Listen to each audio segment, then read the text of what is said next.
ലൈംഗികാതിക്രമ കേസിൽ ജയിലിലുള്ള ചലച്ചിത്ര സംവിധായകൻ രഞ്ജിത്തിന്റെ ജാമ്യാപേക്ഷ ഇന്ന് കോടതി പരിഗണിക്കും. Ernakulam first class judicial magistrate കോടതിയാണ് ജാമ്യാപേക്ഷ പരിഗണിക്കുക. ഈ പരാതി വ്യാജമെന്നും ഗൂഢാലോചനയാണെന്നും രഞ്ജിത്തിന്റെ വാദം. വിഷ്ണു സുരേഷ് വിവരങ്ങളുമായി ചേരുന്നു. വിഷ്ണു പറയും. Good morning. ലൈംഗിക അതിക്രമ കേസിൽ 6 ദിവസമായി ജയിലിലാണ് സംവിധായകൻ രഞ്ജിത്ത്. രഞ്ജിത്തിനെ 2 ദിവസത്തേക്ക് പോലീസ് കസ്റ്റഡിയിൽ വാങ്ങി. അതിന് പിന്നാലെ തന്നെ തെളിവെടുപ്പും ചോദ്യം ചെയ്യലും ഒക്കെ പ്രാഥമികമായി പൂർത്തിയാക്കുകയും ചെയ്തിട്ടുണ്ട്.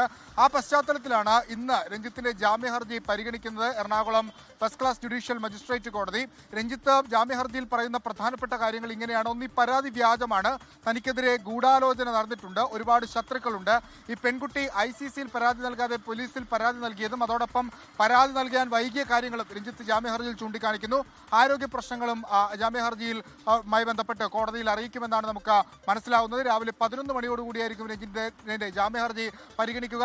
Advocate S. രാജീവാണ് രഞ്ജിത്തിന്റെ അഭിഭാഷകനായി എത്തുന്നത്.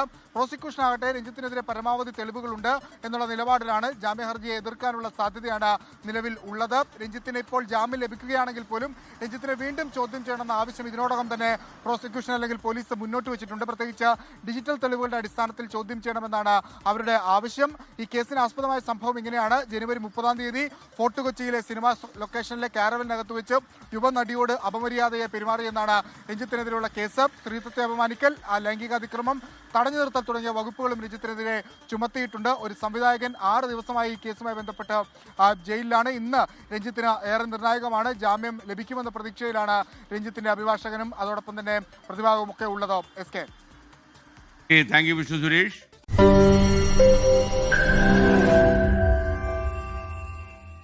ലോകത്തെവിടെയായാലും ഏത് സമയത്തും 24 വാർത്തകളും ഓഗ്മെന്റഡ് റിയാലിറ്റി പാക്കേജുകളും എക്സ്പ്ലെയിനറുകളും വിശദമായി കാണാൻ ഞങ്ങളുടെ YouTube ചാനൽ നിങ്ങൾക്ക് സബ്സ്ക്രൈബ് ചെയ്യാം.